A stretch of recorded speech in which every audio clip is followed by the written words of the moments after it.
Witam wszystkich. W dniu dzisiejszym będę wymieniał olej i zrobię pierwszy serwis łańcucha. Pokażę Wam, jak to robię. Wyczyszczę łańcuch, nasmaruję. Jeszcze tym razem nasmaruję motulem, ale kupiłem inny smar do łańcucha. Pokażę Wam go w kolejnym odcinku serwisowym związanym z łańcuchem. Także to będzie dosyć szybka robótka. Nie ma tu dzisiaj nic skomplikowanego. Filtra odśrodkowego jeszcze nie będę czyścił. Dopiero go wyczyszczę przy 1000 km, chyba że zrobi to serwis. Jeszcze zobaczymy. Na tą chwilę nie podjąłem decyzji, czy będę serwisował go i utrzymywał gwarancję, czy będę robił to sam. Zobaczymy, jak ta sytuacja się rozwinie. Więc to będzie, tak jak powiedziałem, szybka robótka. Odkręcenie jednego korka, spuszczenie oleju, nalanie nowego i później przeczyszczenie łańcucha. No w sumie nam tylko potrzebny jest klucz 17, no i klucz dynamometryczny, żeby później dokręcić śrubę. Nie ma serwisówki od tego modelu, praktycznie nic nie można znaleźć. W Zontesie moment dokręcania był 25 plus minus 3 Nm i tutaj też tak zrobię, dokręcę z momentem 25 Nm i myślę, że będzie wszystko ok. Jeszcze dzisiaj nie będę wymieniał podkładki pod korek spustowy, założę starą, następnym razem już wymienię i podkładkę. Zrobiłem 500 km, dokładnie mam chyba 510, zaraz to zobaczymy.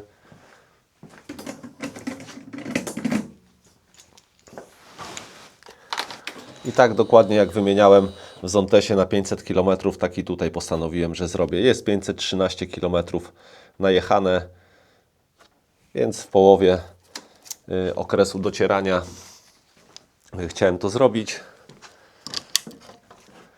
Zaleję olej Shell, lałem go do Zontesa, było wszystko ok, spełnia wszystkie parametry. Jest to olej syntetyczny, ale doszedłem do wniosku, że nie będę wlewał półsyntetyka, bo też tak na dobrą sprawę nikt w 100% nigdy nie powiedział, że zalany jest półsyntetycznym. Możliwe, że tak jest, ale ja doszedłem do wniosku, że zaleję ten olej. Teraz po tych 500 km już się fajnie wszystko dotarło, skrzynia bardzo płynnie pracuje, fajnie, dynamicznie dosyć jedzie, jak na możliwości oczywiście 125. Ja też go wyżej jak 6-7 tysięcy nie kręciłem. Dzisiaj jadąc do garażu go kilka razy tak przykręciłem do 8 tysięcy, ale to były tylko chwilowe momenty, że dałem mu te wyższe obroty. Tak staram się cały czas trzymać tych obrotów zalecanych. Więc zapraszam Was do oglądania. Tak jak Wam pokazywałem w poprzednim filmie, tu jest korek spustowy oleju. O ten. Zabezpieczyłem sobie folią, żeby tam nic mi nie nakapało. I postawiłem go na razie na podnośnik, a później go ustawię na prosto bez podnośnika i będę sprawdzał, jak wygląda sytuacja. Na razie jest silnik jeszcze dosyć mocno rozgrzany po jeździe, ale zobaczmy z ciekawości, jak wygląda bagnet.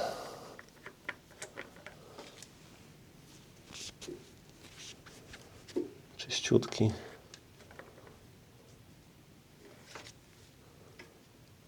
Jest na minimum. Więc wydaje mi się, że jeżeli się go postawi te 5 cm niżej, to będzie ok. Na tą chwilę wyciągam bagnet. Wtedy olej lepiej będzie skapywał.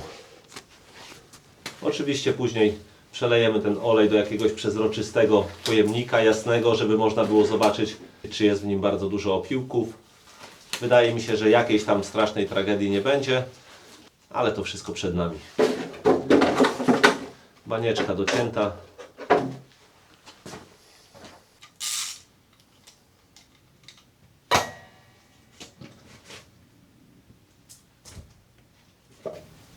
Nie było jakoś strasznie mocno dokręcone, ale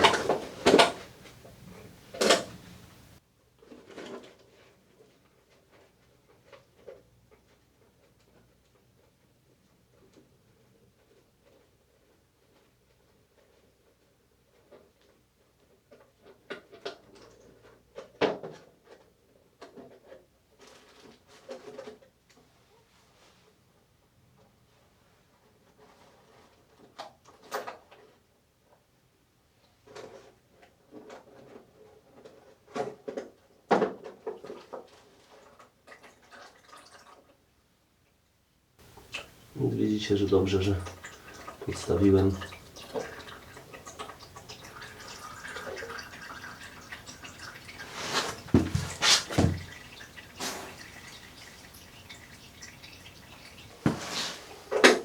Ten korek gdzieś tutaj. Podkładka też jest. Na korku, tak jak wyciągnąłem za pierwszym razem, nie widać było za bardzo, żeby był jakiś brud. Niech sobie poskapuje i pamiętajcie, że najlepiej to robić na lekko rozgrzanym silniku. A ja przez to, że niedawno jeździłem, to silnik był rozgrzany. Śruba i podkładeczka. No olej jest, powiem Wam, trochę taki, no widać, że ten szlam i taki muł lekki jest. No oczywiście, że to jest normalne podczas docierania. Ściągnę go na chwilę ze stojaka, może wtedy lepiej ten olej doleci.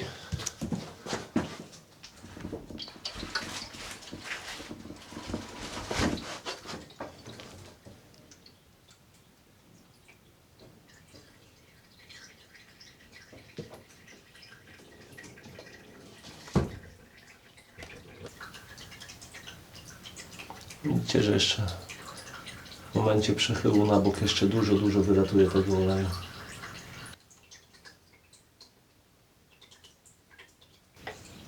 Więc nawet jeżeli robicie to na podnośniku na początku, żeby było trochę bezpieczniej, to i tak warto go zdjąć z podnośnika.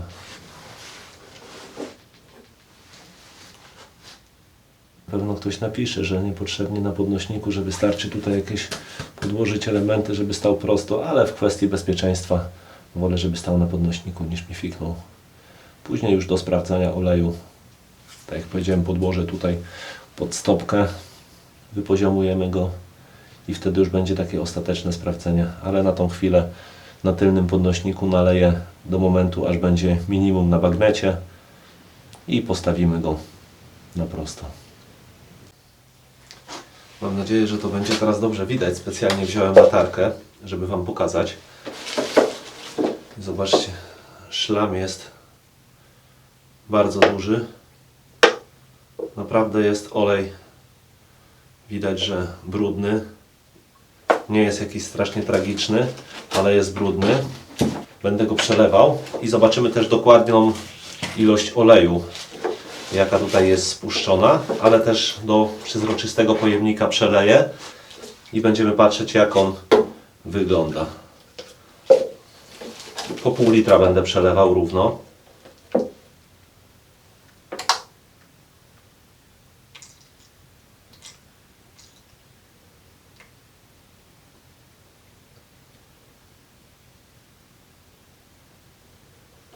Jest równiutko pół litra.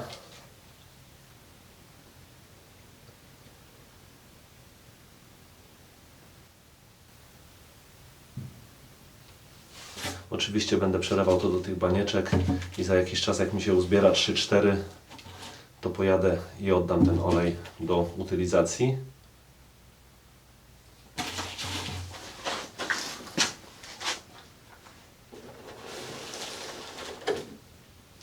Zobaczymy, czy na dnie jakieś opiłki będą.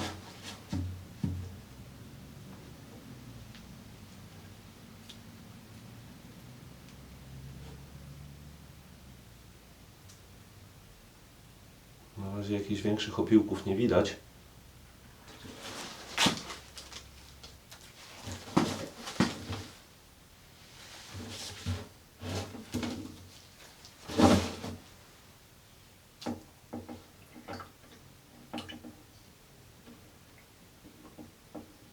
Ale mułowaty jest ten olej.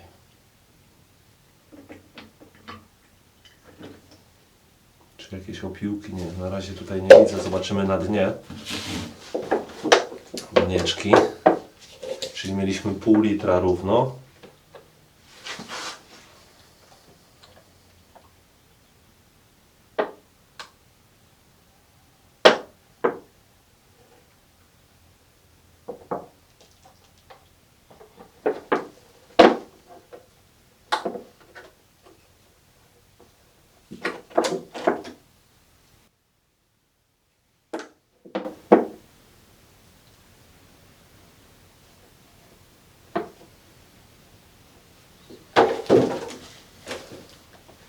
I jeszcze jest tak 0,4.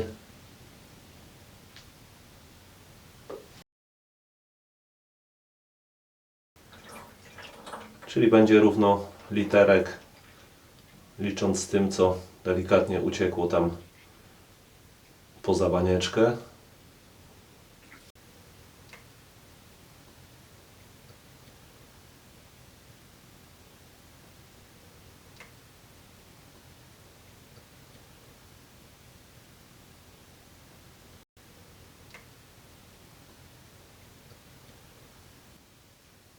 Tutaj nie ma.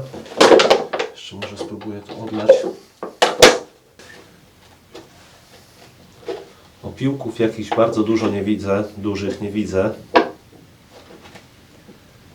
Także bardziej tutaj problem był w tym, że ten olej był taki mułowaty.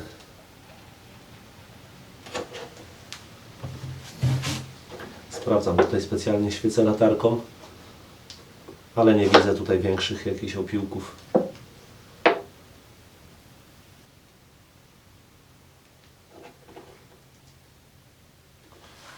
Więc oprócz tego, że ten olej był już trochę przepracowany, jak wiadomo, olej na dotarciu ma trochę ciężej, no to nie ma jakiejś strasznej tragedii.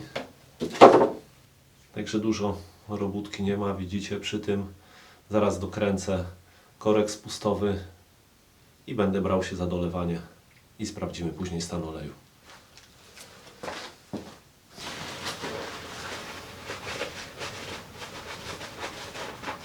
Można ładnie wytrzeć. Wyleciał już praktycznie cały olej, już nic nie kapie. Jakieś tam pojedyncze kropelki jeszcze.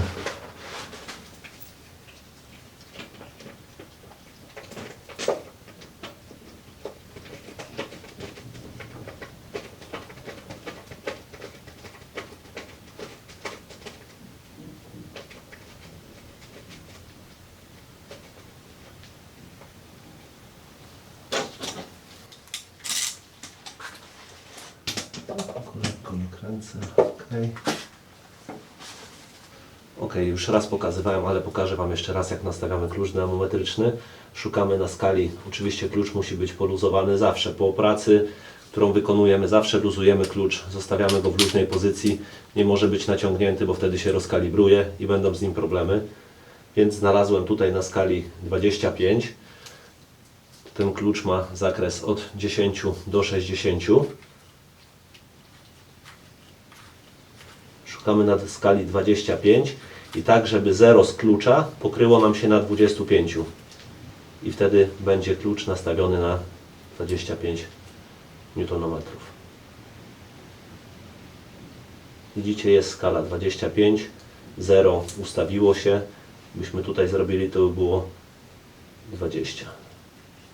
A jak chcemy sobie dziesiątki ustawiać, to już na tej skali. Czyli mamy 0 i 25 ustawione. Teraz blokujemy klucz. On już nam nie ruszy. Sprawdzamy na 100%. Jeszcze raz. Czy mamy 25? Mamy 25 ustawione. I możemy brać się za dokręcanie. Robimy to spokojnie do pierwszego kliku.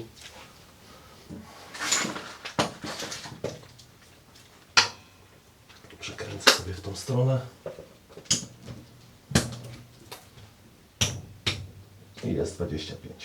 Tak jak Wam zawsze mówiłem, to nie są filmy instruktażowe, tylko ja pokazuję, jak ja to robię, więc tak naprawdę nie wiem na 100%, czy z takim momentem trzeba dokręcać. Ja to robię z takim momentem. Jeżeli będziecie się czuć pewnie, z tego co poczytałem, to jest tam między, tak jak w Zontesie było 25 plus minus 3, to wydaje mi się, że też do 28, jak się zrobi, też nie będzie jakiegoś tam problemu, ale ja dokręciłem z momentem 25. Każdy sobie robi jak uważa. Ściągam teraz. Dzięki temu tutaj mam czyściutko, więc mi się nie nalało.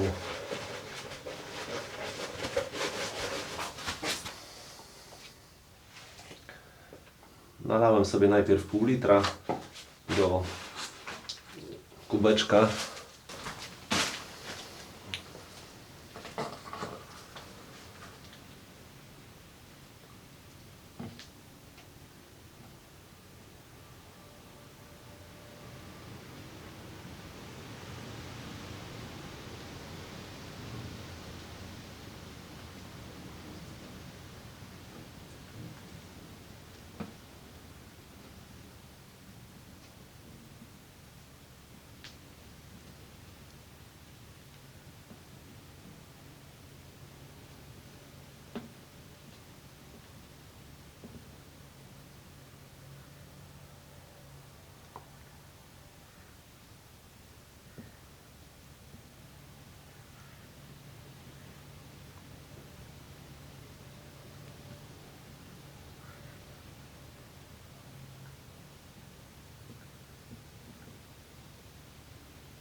Literka już weszło.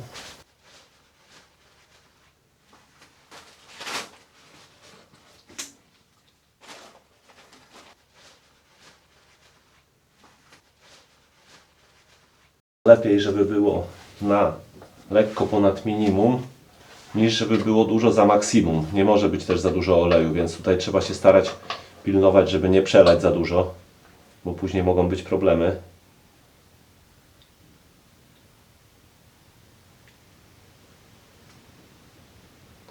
Więc starajcie się, jak już będziecie wymieniać, tak żeby nie przelać. Lepiej sobie po 50 nawet dolewać, żeby sprawdzić stan, niż wlać 1 i 2 litra. Oczywiście można to później spuścić korkiem.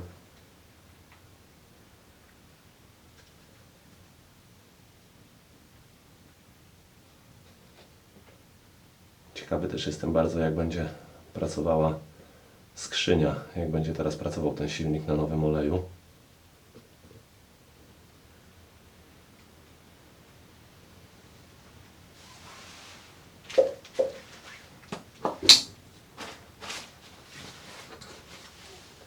Mamy literek wlany. Ok, niech sobie ten olej spłynie. Sprawdźmy teraz stan.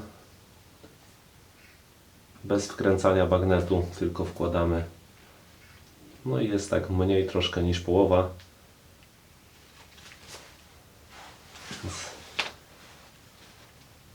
Postawię go jeszcze na prosto teraz, już bez stojaka i ewentualnie zaraz się jakieś korekty naniesie.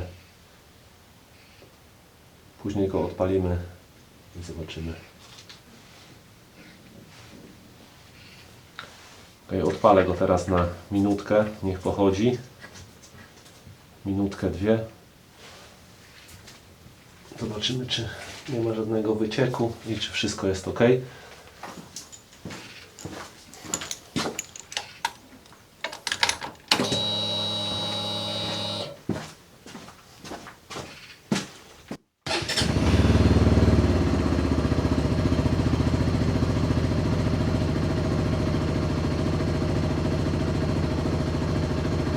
Niech sobie pochodzi minutkę czy dwie i sprawdzimy. W momencie, jak silnik sobie delikatnie stygnie i ten olej schodzi, zdejmę go z podnośnika i ustawimy go na prosto. Zobaczymy, jak wygląda sytuacja.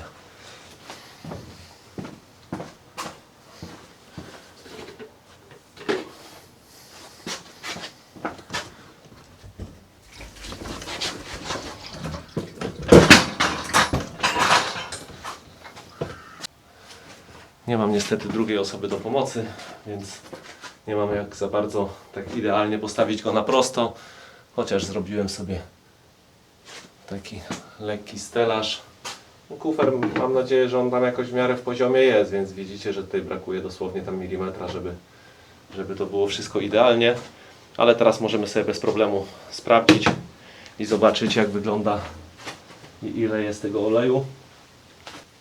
Dlatego właśnie nie chciałem tego robić w ten sposób. Wszystkich czynności ustawiać motocykle na deskach. Z tego względu, że mi po prostu gdzieś tam na bok nie poleciał. Ja lubię, jak jest wszystko bezpiecznie robione, a na sam koniec przecież nie ma problemu, żeby sobie właśnie na chwilę podstawić, asekurować tutaj i sprawdzić ten olej. Już teraz około 5 minut ostygł. Teraz zobaczymy, jak wygląda sytuacja. Magnecik mamy czyściutki, tylko wkładamy bez przekręcania. Jest połowa. Więc dosłownie tak jeszcze z 50 może doleję, żeby był w tym górnym zakresie.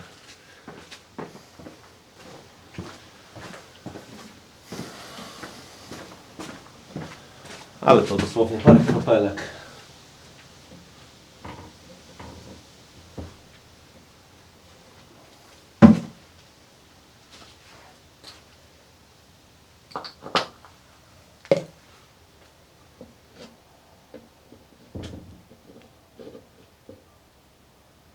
To nawet chyba tak na maksie była 50.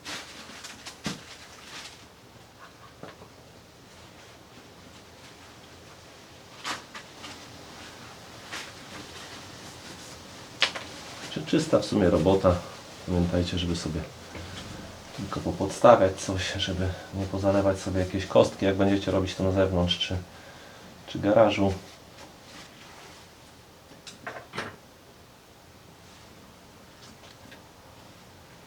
No i jest 3/4. I tak zostawiamy. Nic już więcej nie dolewam. Wlałem pełny literek i jeszcze dosłownie troszeczkę. Nie wiem, ile tam może była z 50, nawet chyba setki nie było. Jest super. Tak zostawiam. Później jeszcze za jakiś czas sprawdzę ten olej. Akurat jak gdzieś tam pojadę z ekipą, chwilę mi ktoś w pionie go potrzyma i zobaczymy.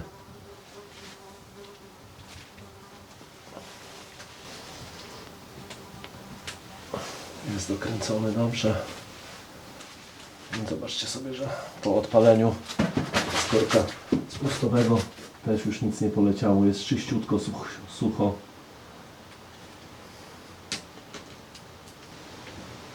Także biorę się za chwilkę teraz za łańcuch. Doczyszczę go, że Wam wszystko będę pokazywał na bieżąco. Tak jak widzicie, jest pełno brudu jakiegoś, ale zaraz to doczyścimy. I teraz tak, tutaj w tym miejscu jest zaznaczony łańcuch, zaznaczymy to jeszcze raz. Łańcuch między 28 a 35, będziemy go sprawdzać w tym miejscu. A to zaczynamy. 66 i takie 37 to jest 28-29 mm, więc jest ok. 65 i 37 podobnie. 66, 67 i 37.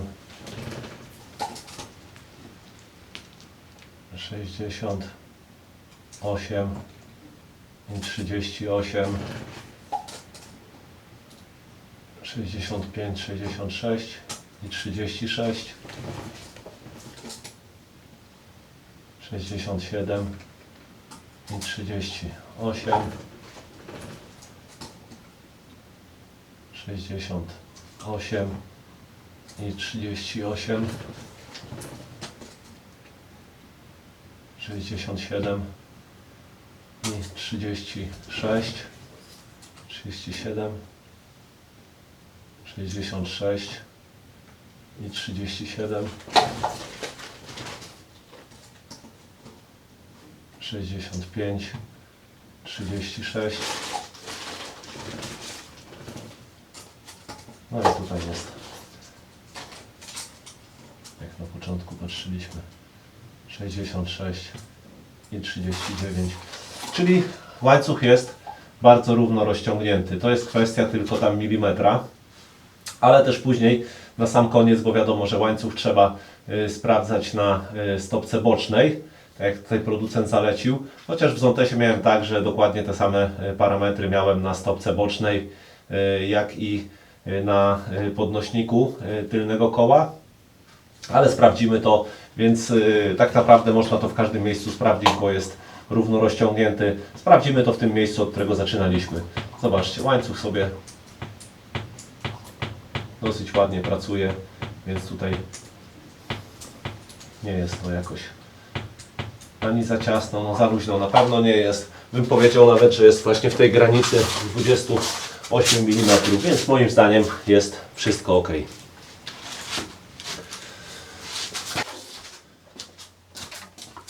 jest mój specjalny pojemnik takich rzeczy.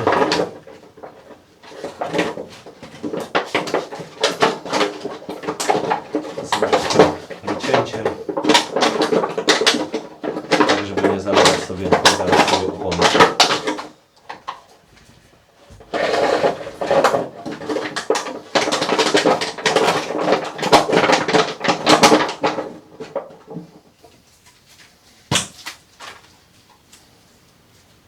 Kupiłem jakiś taki cleaner tańszy.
Teraz go tylko wytrzeć do sucha, odczekać aż odparuje i ładnie nasmarować. Wyczyszczę też może zębatkę trochę.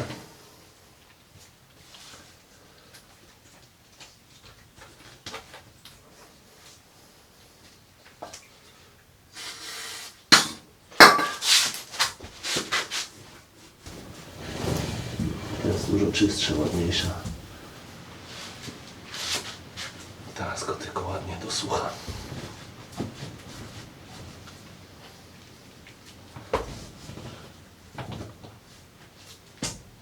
Zębatka z przodu, z tego co widzę, w ogóle, zobaczcie, w ogóle nie jest brudna. Więc tutaj nawet nie będę się bawił w jakieś czyszczenie, rozbieranie. Chociaż tutaj jest bardzo fajne rozwiązanie, bo są dwie śruby tylko i można sobie doczyścić.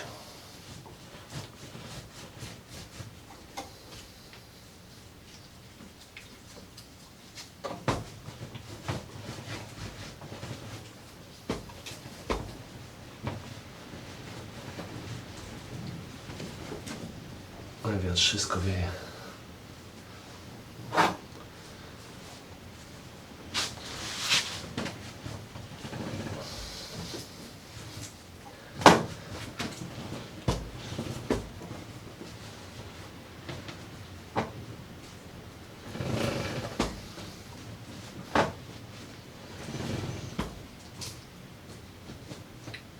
Tak jak Wam wspominałem, przyszedł mi już nowy smar.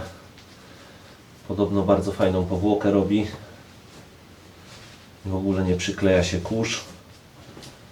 Że jestem ciekawy jak ten smar będzie wyglądał na łańcuchu, jak się przejedzie parę kilometrów w terenie. Ok, można już smarować łańcuch. Odłożę sobie taki styropianin, żeby mnie sikał na koło. Znajdźmy to miejsce, tutaj się zaczynało.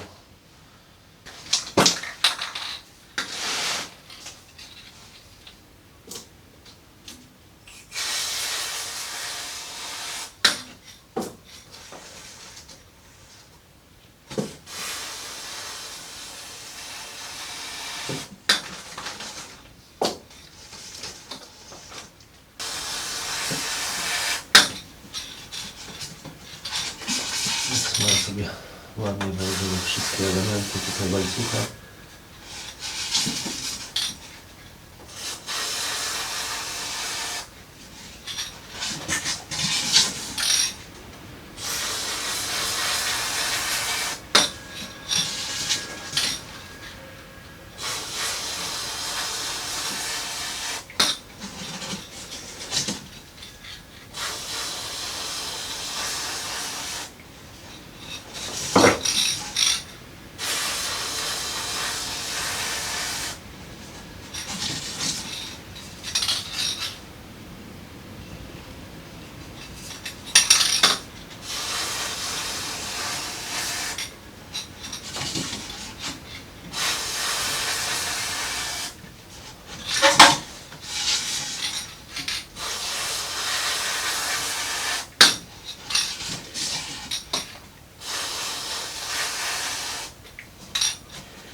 No i mamy nasmarowany łańcuch.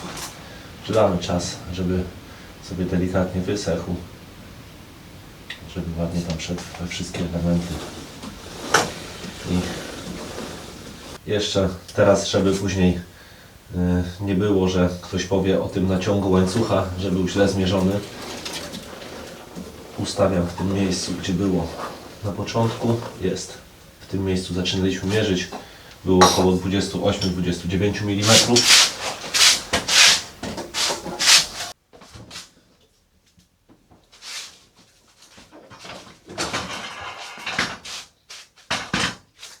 Świecę latareczką jeszcze.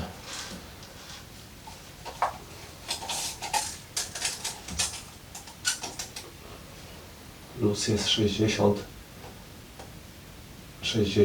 powiedzmy 7, 8.